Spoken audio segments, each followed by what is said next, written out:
Here's the beta preview for Tower 57. Tower 57 is an indie-developed, top-down, twin-stick shooter. The gameplay consists of dungeon crawling your way through the game, shooting everything in your path.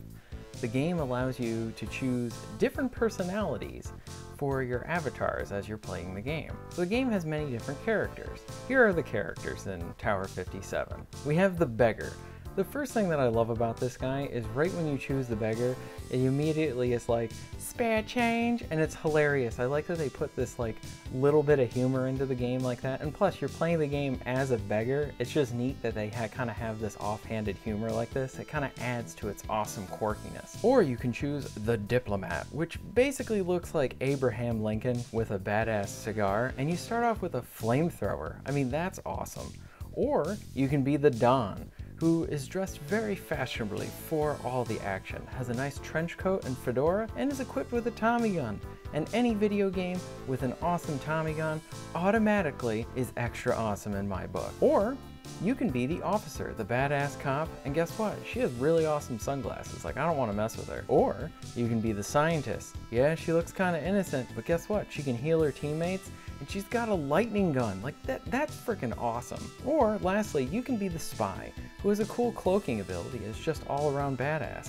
So there's lots of different personalities that you can choose in the game, and I like how they kind of have a little bit of silliness to them. There's a lot of fun with this game. It's not super serious, and I like that it's going that route. The game contains some traditional weapons like machine guns and shotguns, but you also get some pretty cool weapons, like the lightning gun I just mentioned before, and a black hole gun. You gotta watch out with the black hole gun, because once you fire off that thing, it sucks everything into the black hole, including yourself, and you can damage yourself or kill yourself. And I thought part of the game was a little bit broken, and then I realized that I just kept going into the black hole. Just don't do that. Stay away from the black hole. It's your best friend, but your worst enemy. The game is very tough and challenging, and it fits its awesome visual style, like the challenge does.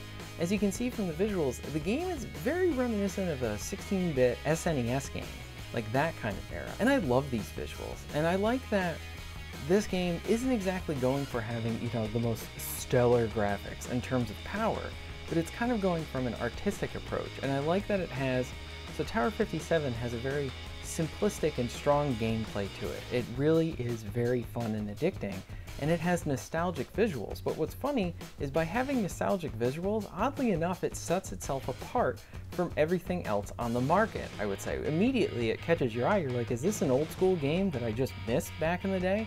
No, it's something new coming out, and it harkens back to those old days with the visuals and the gameplay being very challenging. Each of the characters have their own really cool special moves. The Don will call in a car that will then blow all the enemies away with like a Tommy gun, kind of like having a cool little mob drive-by. Or you got an Abraham Lincoln send in like a meteor storm. There's lots of different cool special abilities that they can use, and I like that each character does have this uniqueness to them.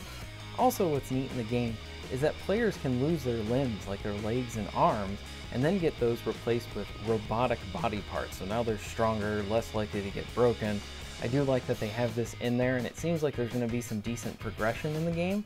There's a lot of money and currency that you collect throughout the beta, so you're going to be able to buy lots of weapons and that sort of stuff. So I think that'll keep people coming back to it. But Tower 57 has something really cool. You can play the game in online or same screen co-op.